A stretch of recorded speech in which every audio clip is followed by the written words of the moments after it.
이제 5월 마지막 주죠. 5월의 키워드.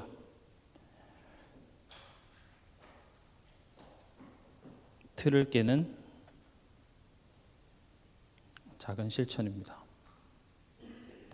5월에 이것을 강조할 뿐이지 우리 신앙생활에선 계속 이런 것들이 되어져야 됩니다. 오늘은 이제 구역 공과 대신에 제가 현장에서 자주 묻는 질문들에 대해서 우리 같이 좀 생각해보는 시간이 됐으면 좋겠습니다. 오늘 자주 묻는 질문, 도대체 하나님의 뜻이 무엇인가요? 여러분들 질문하실 때 있죠. 도대체 하나님의 뜻이 뭡니까?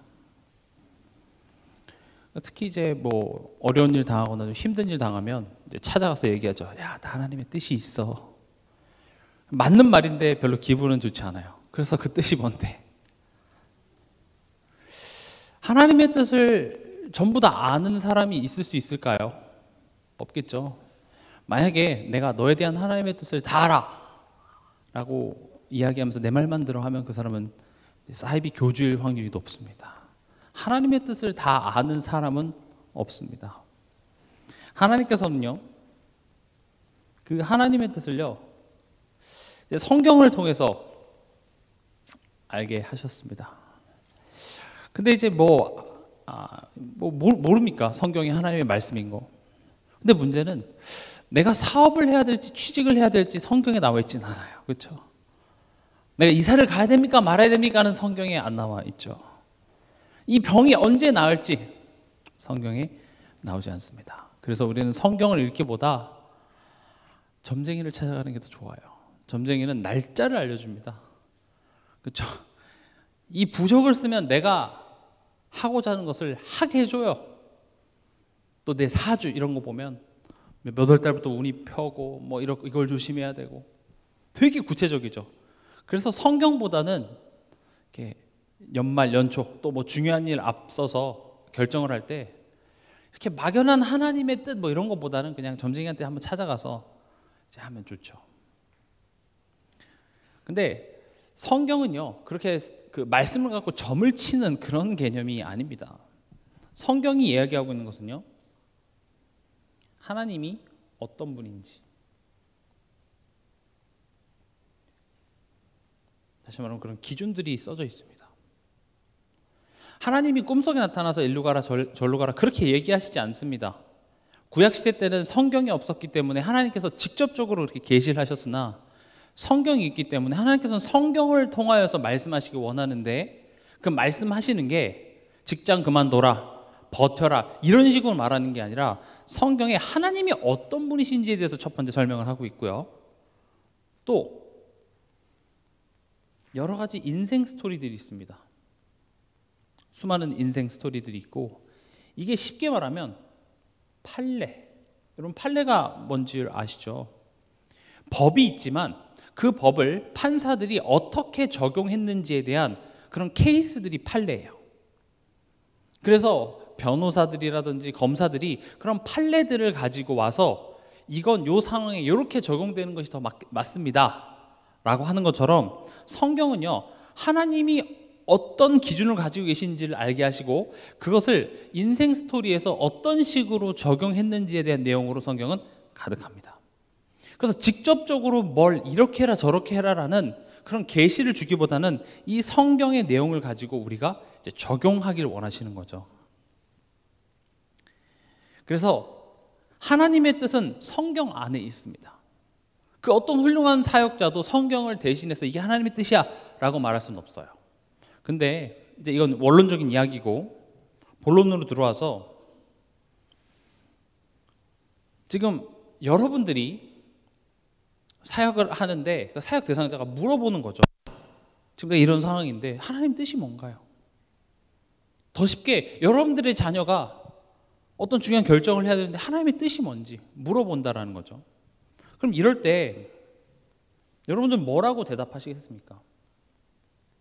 항상 제가 사역하는 방법은 그 질문을 그 사람이 왜 했을까에 대한 부분들을 먼저 보는 겁니다. 왜 그런 질문을 했지?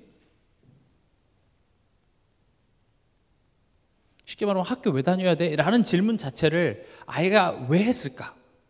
다녀야지 그러면서 그 질문에 어떤 답을 하기보다는 왜 이런 질문을 했을까?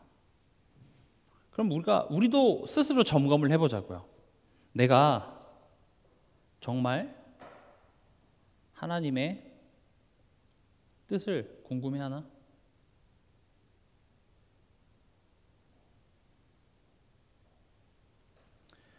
지금 도대체 하나님의 뜻이 뭡니까? 라고 물어보잖아요. 그러면 질문해보자고요. 나 정말 하나님의 뜻 궁금해? 여러분 정말 궁금하세요? 궁금한지 안 궁금한지를 알 수 있는 두 번째 질문이 있습니다. 그게 뭐냐? 그 뜻에 순종할 준비가 되어 있습니까?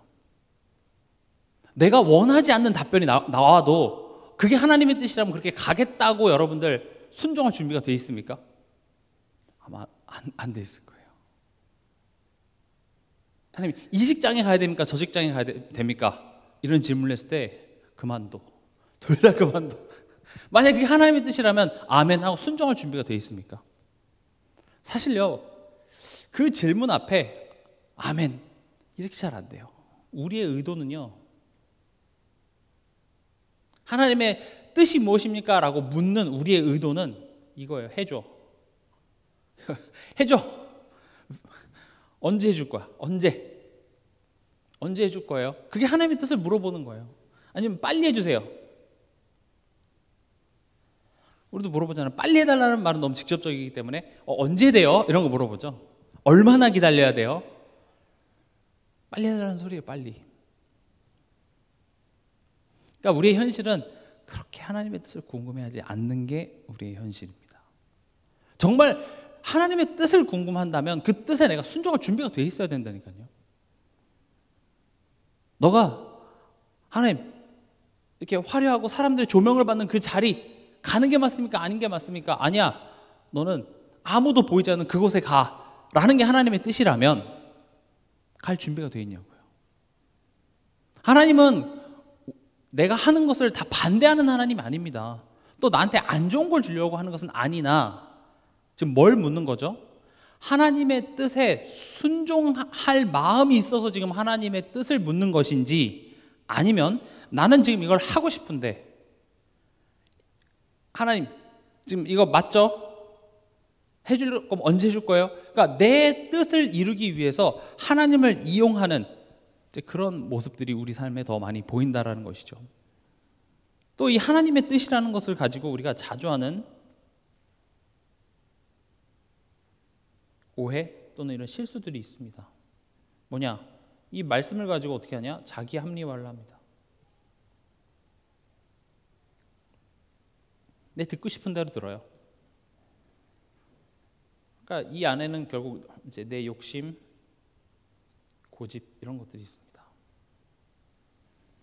오히려 말씀은요, 말씀 앞에 너가 하고 싶은 것도 포기할 수 있는지에 대해서 도전을 하고 있거든요. 쉽게 얘기하면 아브라함한테 이삭을 줘놓고 너가 살아가는 독자 이삭을 갖다 바치라 이렇게 얘기를 하죠. 하나님이 지금 성격이 꼬이신 분이 아니라니까요. 우리가 편한 꼴을 못 보고 난 너가 잘 먹고 잘 사는 꼴을 못 보겠어. 하나님은 그렇게 성격이 꼬이신 분이 아니에요. 하나님은 어떻게든지 간에 우리에게 축복을 부어 주시길 원하는 게 하나님이신데, 하나님이 이따 뒤에서 또 말씀드리겠지만 하나님으로 인한 결핍을 사실 우린 다른 것으로 채우려고 하고 있고, 거기에 대한 집착 앞에 나는 하나님만이 채울 수 있습니다 라고 우리를 하나님을 바라볼 수 있도록 만드는 것에 하나님의 포커스가 있어요. 근데 이게 포기가 안 된다는 것은 아무리 하나님이지만 저는 이게 더 큰 하나님이에요 라고 내게 작은 우상이 되어 있는 거라는 거죠. 그래서 말씀은 계속 거기에 도전을 하는 겁니다. 너 그것도 내려놓을 수 있겠어? 이삭 내려놨더니요, 하나님이요 더 큰 축복을 줬어요. 심지어 이삭도 안 데려갔습니다. 때로는 이걸 내려놓을 수 있는지를 보는 거예요. 하나님이 다 채우실 수 있는데, 하나님이 우리 삶의 참된 만족인데 참 이게 안 믿어집니다. 머리로야 뭐 100번 1000번 고백하지만 실제로 우리 삶 속에서는요 참 잘 안 돼요. 그게 우리 체질이기도 하고요. 또 사단이 끊임없이 우리를 공격하기 때문에 우리는 여기에 연약할 수밖에 없습니다. 성경에 보면 그런 인물들이 다 그런 여정들을 갔어요. 하나님 말씀 따라 나왔고 하나님 말씀 따라 했지만 그런 순간순간 상황 앞에서 이런 도전들 앞에서 못 내려놔요. 우리 야곱을 봐도 알 수 있죠. 가만히 있어도 사실은 하나님이 태중에서부터 큰 자가 작은 자를 섬길 것이다라고 얘기했는데도 불구하고 내 고집, 내가 안심하고 싶어서 이런 것 저런 것 하다 보니까 오히려 문제가 더 커져버리고 끝까지 그런 걸 놓지 못합니다. 그러면 하나님의 뜻이 무엇인지 알아야 되겠죠. 그냥 일반적인 하나님의 뜻은 우리가 절대 알 수가 없습니다. 근데 이건 알 수 있습니다. 나를 향한 하나님의 뜻, 우리를 향한 하나님의 뜻. 로마서 3장 23절이죠.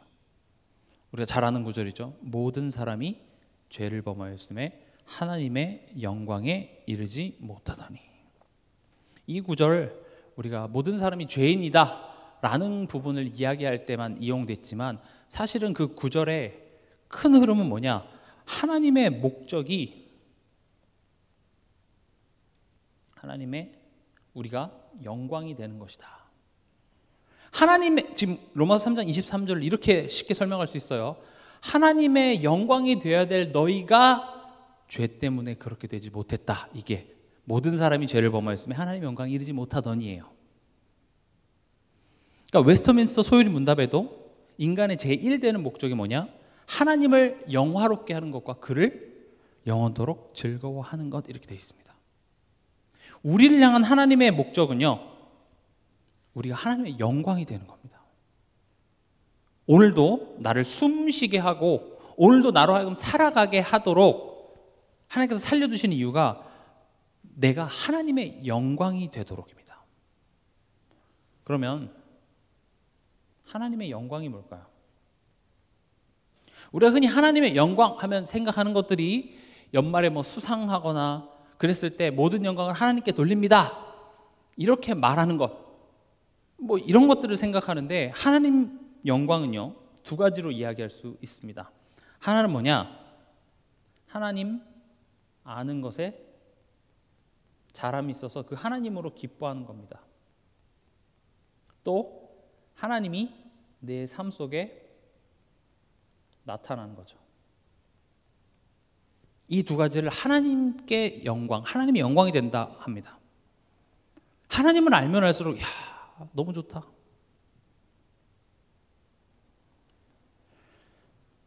자녀가 부모에게 대하여서 내가 부모님을 알면 알수록 부모님이 나를 사랑하시는 그 사랑을 알아서 부모님께 감사할 수 있게 되는 것처럼 하나님께 영광은요, 우리가 뭔가 대단한 업적을 이뤄서 그 업적의 공을 하나님께로 돌리는 것이 하나님의 영광의 전부가 아니라 우린 오늘도 하나님께 영광을 돌릴 수 있습니다.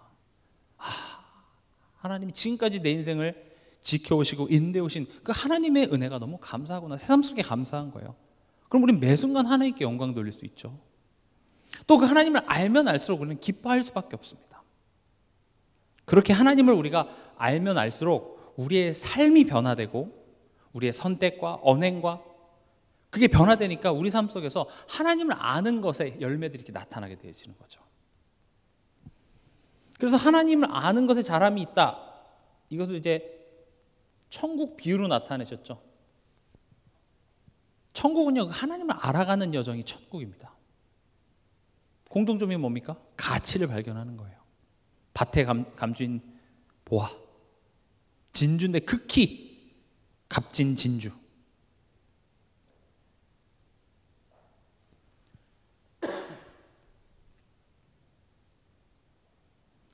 그러니까 하나님의 관심은요, 내가 이사를 가냐 안 가냐, 이 직장을 가냐 저 직장을 가냐, 여기에 하나님의 관심이 있기보다는 너희가 하나님을 알아서 하나님으로 기뻐하길 원하는 것에 하나님의 관심이 있고, 그 하나님을 아는 그 과정 속에 하나님께서 오늘을 허락하신 거예요.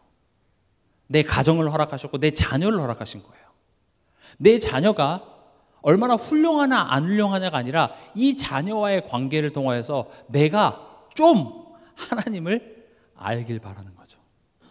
그게 하나님의 목적이라면 내가 하나님을 알길 힘쓰고 그것 때문에 하나님을 자꾸 바라보게 된다면, 예를 들어 내 자녀의 어떤 문제가 하나님의 목적은 하나님을 아는 것을 위해서 허락하신 문제라면 그 문제는 더 이상 있을 필요가 없어요. 그래서 그 문제는 해결되기도 합니다. 또 하나님 때문에 기뻐하기 때문에 그 문제가 있고 없고가 이제 나의 기쁨을 빼앗아갈 수 없는 자리까지 가게 되는 것이죠. 그래서 저는 오늘 내 삶 속에서 하나님의 뜻이 무엇인가에 대해서 물어볼 수는 있습니다만은 결국 뭐냐, 내가 이 상황을 통해서 질문을 하게 하는 거죠. 하나님 도대체 뭘 원하십니까?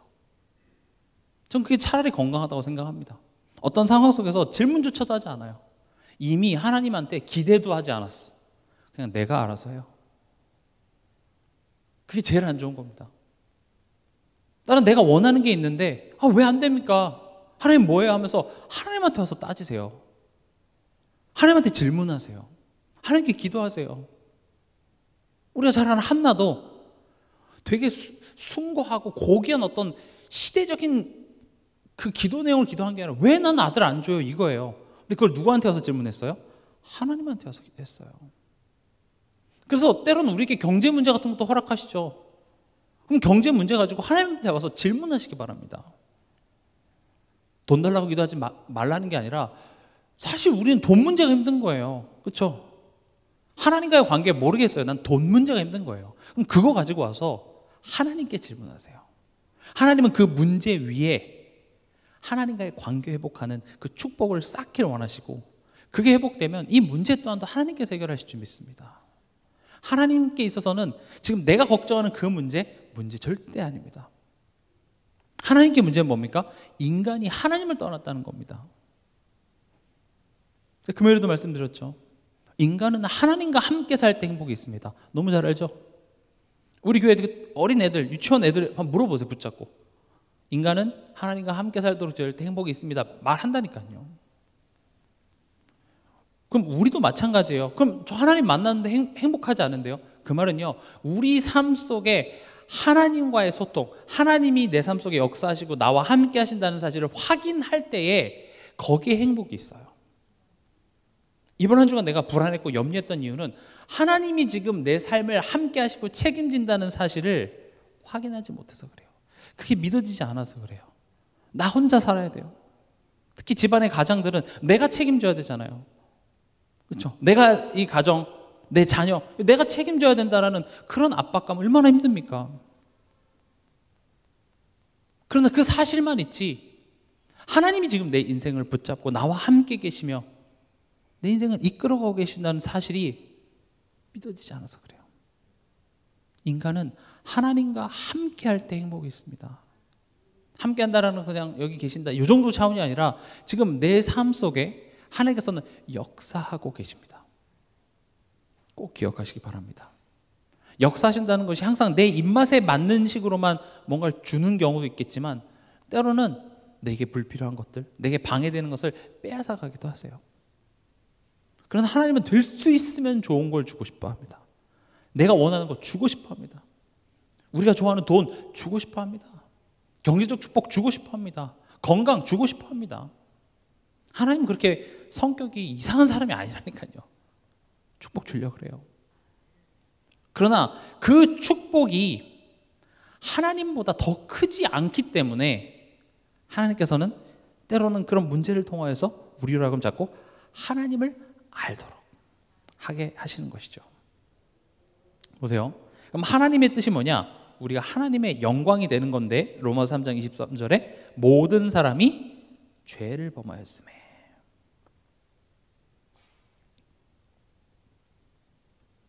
그러니까 영광이 돼야 될 너가 죄 때문에 그렇게 되지 못했네? 그거죠. 죄가 뭡니까? 항상 기억해야 됩니다. 하나님과의 관계가 단절된 상태. 그림으로 그리시기 바랍니다. 물고기가 물 밖에 나와 있는 그 상태, 그 장면이 죄입니다. 그 죄로 인하여 일어나는 여러 가지 상황.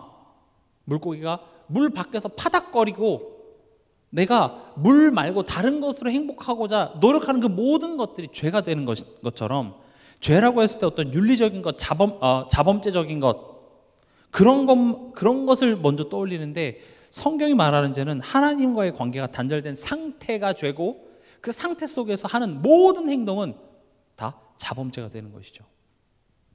그래서 애초에 시작이 되지가 않습니다. 하나님의 영광이 돼야 되는데 관계가 단절돼 버리니까 시작이 되질 않는 거예요. 그래서 구원입니다.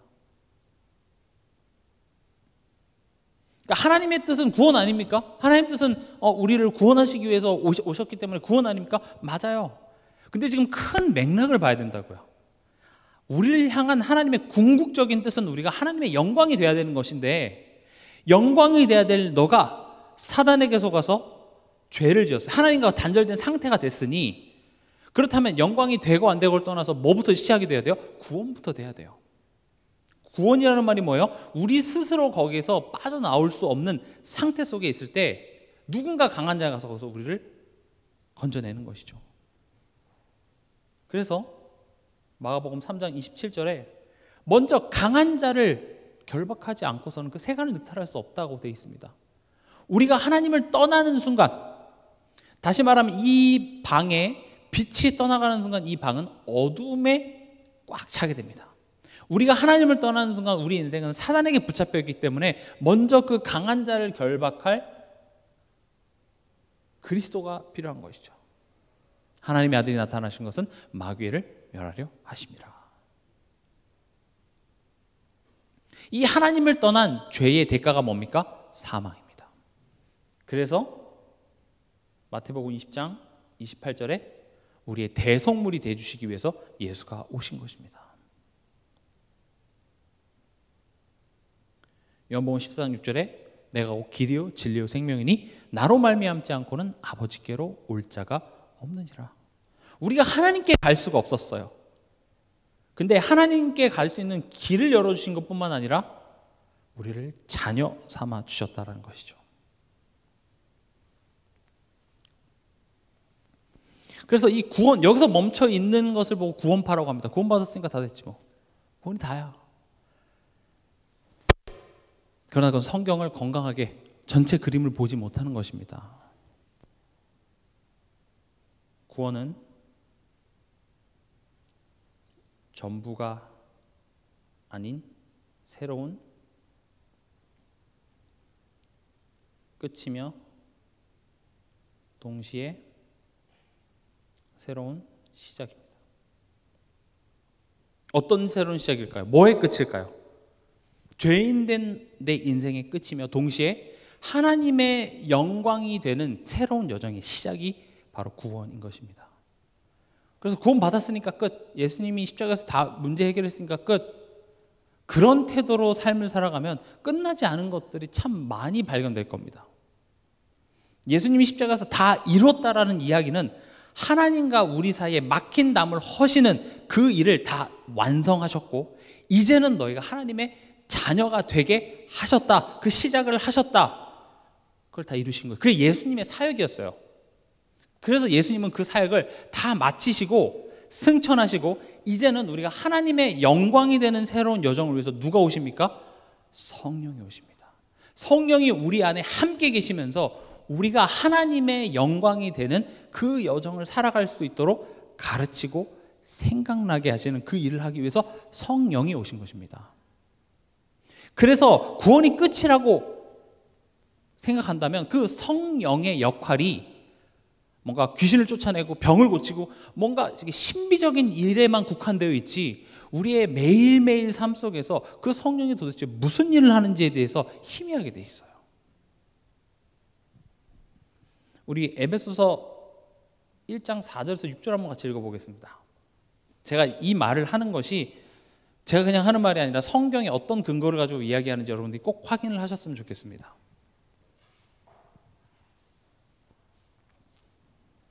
에베소서 1장 4절에서 6절입니다.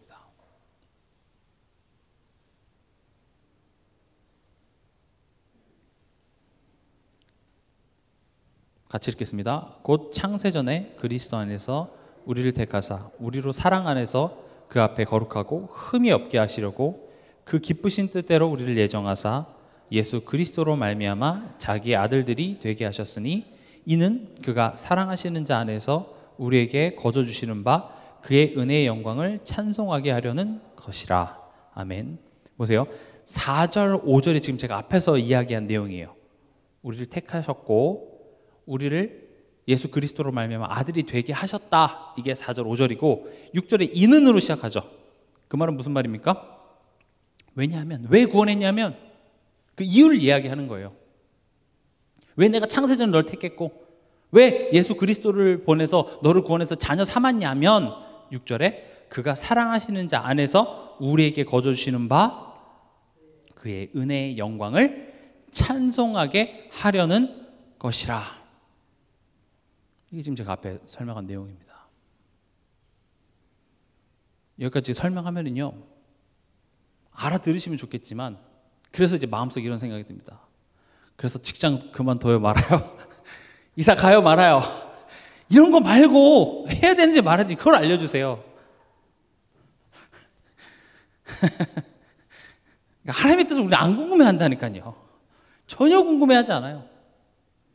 그게 우리 수준입니다.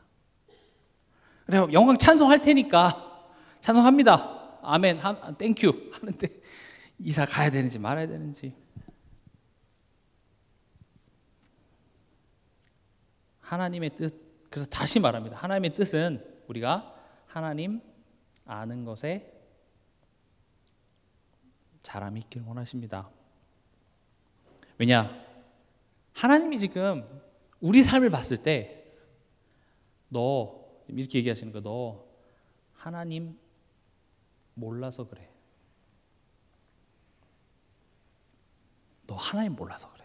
너 내가 누군지 몰라서 그래. 이렇게 얘기하는 거예요. 자녀가 전기세 걱정하고 수도세 걱정하고 초등학생 자녀가 만약에 그런 것들을 걱정한다면 너 아빠야. 아빠 그런 거 다 처리할 수 있어. 그 문제가 안 돼. 아빠를 몰라서 그런 문제입니다. 하나님 봤을 땐 이거예요. 하나님 몰라서 그래. 이번 한 주간 내가 뭐 때문에 걱정하셨습니까? 뭐 때문에 염려하셨습니까? 하나님은 그거 하나님 몰라서 그런 문제라고 얘기하십니다. 그러니까 우리 삶 속에 다양한 문제, 나의 힘을 빼는 것들을 가만히 보면 하나님 몰라서 그렇습니다. 우리 삶의 힘을 가장 많이 빼는 게 뭐죠? 저도 제 삶을 보니까 걱정하는 거예요. 염려하는 겁니다. 어떤 사람이 나에게 이런 말을 했어요. 그냥 넘어갈 수도 있는데 왜 저런 말을 했을까? 그런 말 때문에 계속 생각하다 보면 힘이 빠져요. 또 나의 현실, 이런 모습 때문에 내 자존감도 막 낮아지고 하고요. 우리는 별 볼 일 없는 사람입니다. 대단한 줄 알았죠. 우리는 별 볼 일 없어요. 그러나 그런 별 볼 일 없는 우리의 삶에 하나님은 예수 그리스도의 생명을 담으시고 그게 우리를 가치 있게 만들었어요. 하나님을 알면 우리가 그것 때문에 얼마나 값어치 있어지는데요. 그리스도 예수 안에 있는 나를 볼 때 우리는 말도 안 되는 값어치가 있습니다. 항상 기억하세요. 하나님 몰라서 그래요. 내 내면의 문제 하나님 몰라서 그렇습니다. 나의 우울한 문제 하나님 몰라서 그렇습니다. 때로는 힘이 없죠. 동기부여가 필요할 정도로 나는 아무것도 할 힘도 없고 무기력한, 하나님 몰라서 그렇습니다. 내가 원하는 것들 하나님은 안 준다는 게 절대 아닙니다. 근데 제가 앞서 말씀드렸던 것처럼 내가 원하는 것들은요 하나님에 대한 결핍입니다. 그 결핍을 다른 것으로 채우려고 하는 게 내가 원하는 것들이 대부분입니다. 하나님으로 채워지지 않으면 이게 건강하게 될 수 없습니다. 집착이 됩니다. 나의 만족이 하나님께로 오고 내 자녀를 양육해야 되는데 나의 불만족스러움을 내 자녀의 잘됨으로 그걸 채우려고 하다 보면 집착이 됩니다. 그러니까 부모는 네 잘되라고 하지만 내 마음속에 성급함, 조급함, 염려가 생기다 보니까 자녀 잘되라고 했다가 자녀와 관계가 깨져버려요. 자녀는 부모에 대한 존경심이 사라지고요. 너무 슬프죠. 잘되라고 한 건데 부모와 관계가 안 좋아져요. 그렇죠? 그럼 내가 내 자신을 자꾸 점검해 봐야 돼요. 나는 내 자녀가 이렇게 됐으면 좋겠거든요. 이런 모양이 됐으면 좋겠거든요. 난 내 남편이, 내 아내가 이런 모양이 됐으면 좋겠어요. 그런데 나는 혹시 옳은 이야기를 하면서 하나님에 대한 결핍을 지금 저 사람을 통해서 채우려고 하는 건 아닌지 점검해 보자는 거죠. 사실 내가 불만족스러운 거예요. 내가 먼저 하나님으로 그 기쁨과 만족이 충만한 상태 속에서 내 자녀에게 똑같은 이야기를 하잖아요. 결과는 다를 것입니다. 그래서 지금 하나님 뜻이 뭐라고요? 하나님을 자꾸 알도록 하는 게 하나님의 뜻이에요. 그래서 하나님은요, 이 문제를 해결보다는요, 허락하시고 활용하십니다. 그러니까 성경을 보면 쉬운 길도 어렵게 만드시는 게 하나님이세요. 참 어떻게 그렇게 하시는지. 어려운 걸 쉽게 해줘야 되잖아요. 근데 쉬운 것도 어렵게 만들어요. 왜 이렇게 복잡하게 하시는지.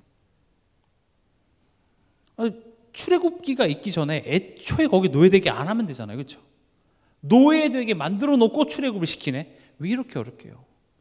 출애굽도 그냥 바로의 마음을 하나님이 강팍하게 하셨대잖아요. 왜요? 왜? 바로의 마음을 녹여서 쉽게 나오게 하면 좋은데 하나님이 어떻게 하는 꼴이에요? 문제를 더 어렵게 만들어요. 그럼 하나님은 지금 문제를 해결하냐 마냐 거기에 관심이 있으신 것 같습니까? 없어요. 강팍하게 만들었다라는 말이 뭡니까? 아, 내가 어리석었구나 하고 다시 돌이킬 수 있는 그 기회를 바로에게는 안 준 거예요. 그러니까 바로는 10번이나 어리석은 선택을 계속합니다. 왜냐? 모세에게 있어서 바로는요, 신이에요. 우리에게 있어서 돈이, 세상이 하나님 말씀이 아무리 그래도 그건 안 돼요. 타협할 수 없는 그런 바로들이 우리에게 있다니까요. 그게 나에게는 하나님이에요. 근데 하나님께서는요, 바로의 마음을 강팍하게 해서 봐봐, 저렇게 어리석잖아. 바로가 하나님이 아니라 내가 하나님이야. 포기하시는 거예요. 그 문제 속에서 하나님은 언제 해결해 줄게, 어떻게 해결해 줄게, 그런 이야기보다 내가 하나님이야. 내가 너의 하나님이야. 그러니까 하나님의 뜻은 우리가 고난을 통해서라도 하나님을 더 인격적으로 깊이 만나고 경험하는 것. 그래서 왜 이 문제가 있냐 없냐 이것을 질문하기보다, 그러니까 문제의 이유보다 하나님을 알아가야 된다고요. 그럼 문제 또한도 해결돼요. 근데 이제 우리의 관심은 언제 해결해 줄 것인가 이거죠. 그러니까 이런 거랑 똑같아요. 이제 학생들한테 이렇게 수학을 가르치려고 자, 수업 시작하자. 어떤 학생이 손을 들어요. 수학에 대해서 질문 있나? 그리고 뭔데? 수업 언제 끝나요? 그럼 이제 김새는 거죠. 이제 시작했는데 질문을 했는데 수업 언제 끝나요? 그럼 갑자기 가르칠 마음이 뚝 떨어지죠. 너는 수학에 대해서 관심 있는 것이 아니라 이 문제가 언제 끝날지가 궁금하잖아요. 우리도 지금 계속 그 손을 들고 그 질문하는지 모르겠습니다. 이 문제 언제 끝나요? 이 어려움 언제 끝나요? 배워야 합니다.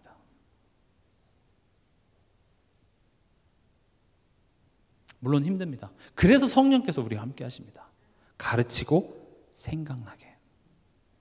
가르치고 생각나게 한다는 건 뭡니까? 배우고 우리로 하여금 생각하게 한다라는 겁니다. 거듭 말씀드리죠. 배운다라는 것은 쉽지 않습니다. 힘이 들어갑니다. 배운다라는 것은 오늘 마지막에도 말씀드리겠지만 수동적으로 듣기만 해서 하는 것이 아니라 보고 풀고 내 몸으로 경험해야지만 배워요. 100번, 1000번 수영에 대하여서 책을 읽어도 내가 물에 들어가지 않으면 그건 내게 되지 않습니다. 신앙생활이라는 것은 그렇게 배워가는 것이죠.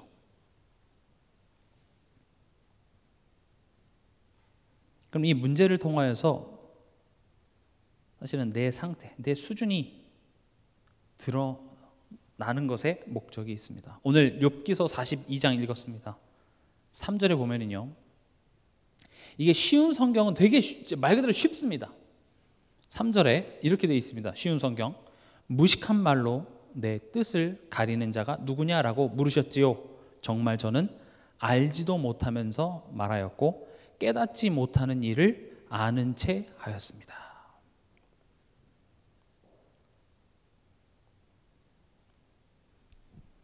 지금 여기서의 포인트는 뭐냐? 자기 성찰이 됐다는 거예요. 욥이 내가 알지 못했군요. 내가 알지 못하면서 얘기했네요. 내가 깨닫지 못하면서 내가 아는 채 했네요. 내가 그랬다는 걸 깨달았다라는 게 지금 포인트예요. 여러분이랑 같이 일하는데 알지도 못하면서 말만 하고 깨닫지 못하면서 아는 채 하는 사람이랑 같이 일하면 어떻습니까? 고구마 막 한 10개 먹은 것 같죠. 답답해 미칩니다. 우리가 지금 하나님께 대하여 알지도 못하면서 말하고 있다니까요. 그러니까 지금 이 41장에 하나님이 얘기하잖아요. 내가 하나님이야. 너가 우박창고를 봤냐? 너가 알지 못하는 게 더 많아. 근데 나는 내가 다 아는 것처럼 하나님 이렇게 주셔야 이렇게 내 인생이 잘 되는데요. 내 인생에 이게 없어서 그런 거예요. 하나님 여기서 이렇게 역사하셨어야죠. 하나님 왜 이렇게 됩니까? 우리는 알지 못하면서 하나님한테 계속 이야기하고 있어요. 깨닫지 못하면서 내가 뭔가 다 인생을 아는 것처럼 이렇게 돼야지. 하나님 이렇게 역사하지 않으면 나는 하나님을 믿을 수 없습니다. 라는 것이 우리의 수준이고, 하나님은 이 문제 앞에서 제가 알지도 못하면서 짓거렸네요. 하나님한테는 짓거렸다고 우리가 얘기해야죠. 깨닫지 못하면서 내가 뭔가 다 깨우친 것 마냥 이야기했습니다. 이게 문제가 하는 일입니다. 문제 앞에서 내가 할 수 있는 게 아무것도 없어요.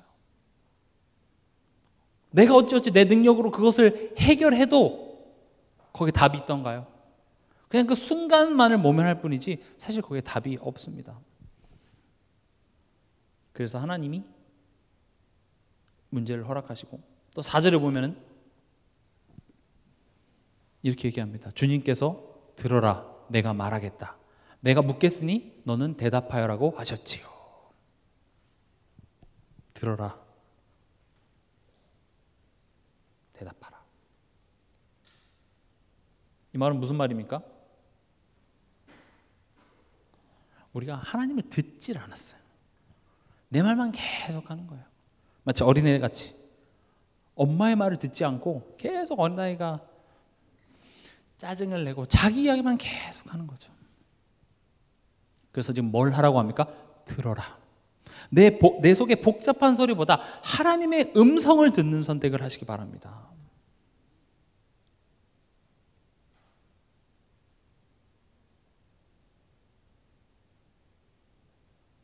하나님의 뜻이 궁금하십니까? 도대체 하나님의 뜻이 무엇입니까?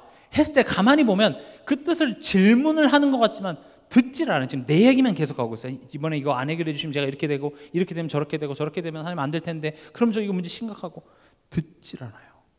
하나님의 음성을 듣는 선택을 하시기 바랍니다. 또 뭐라고 되어 있습니까? 대답하라. 지금 내가 질문하겠으니, 내가 묻겠으니 너는 대답하라 이렇게 돼 있죠. 생각해 보라는 겁니다.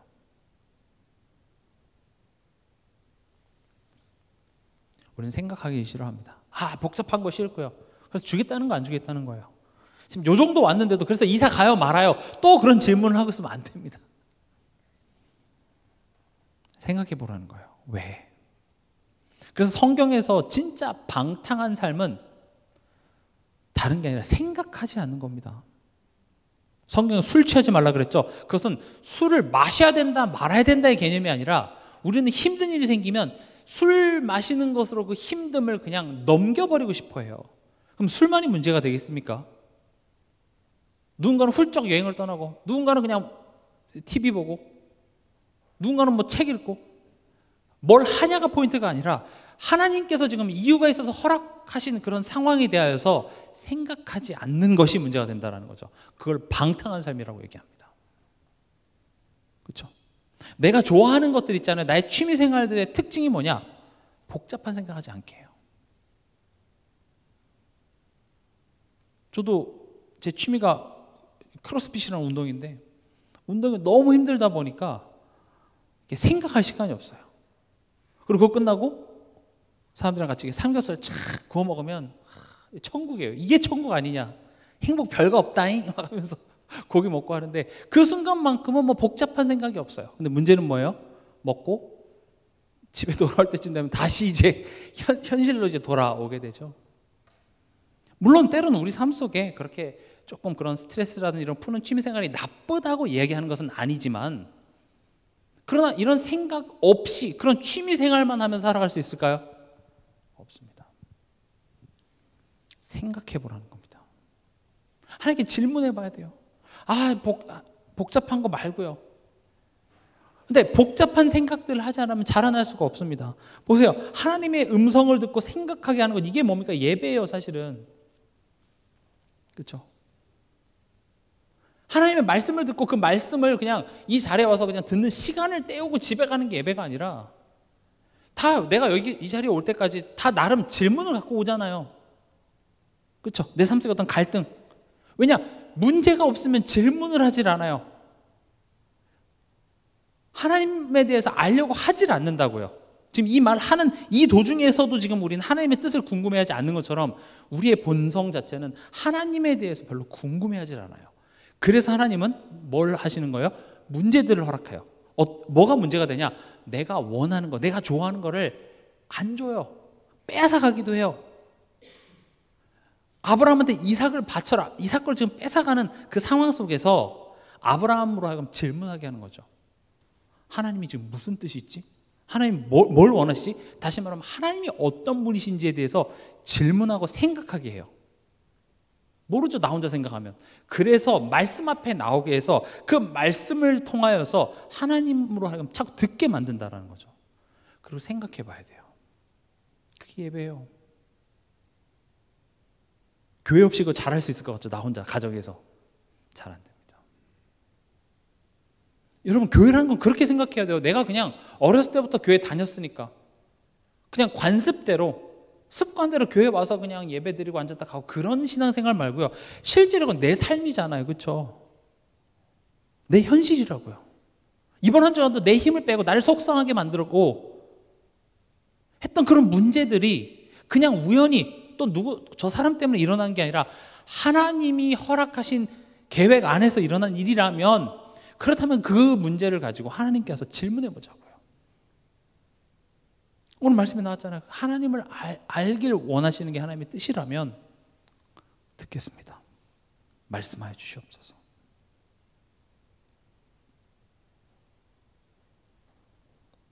(42장 5절에) 욥이 이렇게 얘기합니다. 주님에 대하여 귀로 듣기만 했는데 이제는 저는 주를 눈으로 직접 보았습니다.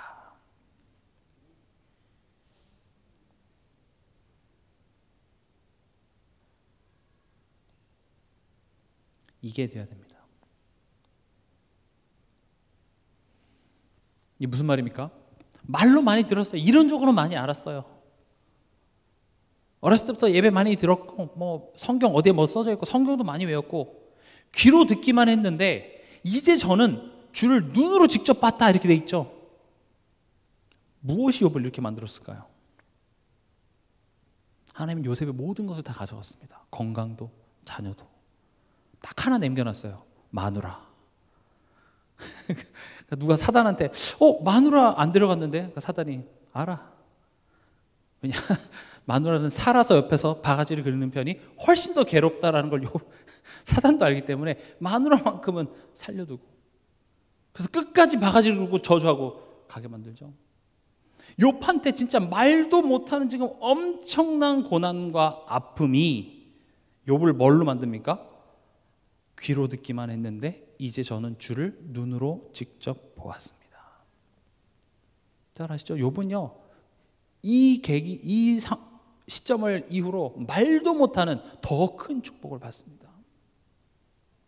우리 신앙생활이요, 이렇게 수동적인 것이 아니라 적극적으로 나아가야 돼요. 이론에만 머무는 것이 아니라 체험적인 신앙생활이 돼야 됩니다. 그래서 우리 삶 속에 실제로 하나님의 역사심을 봐야 합니다.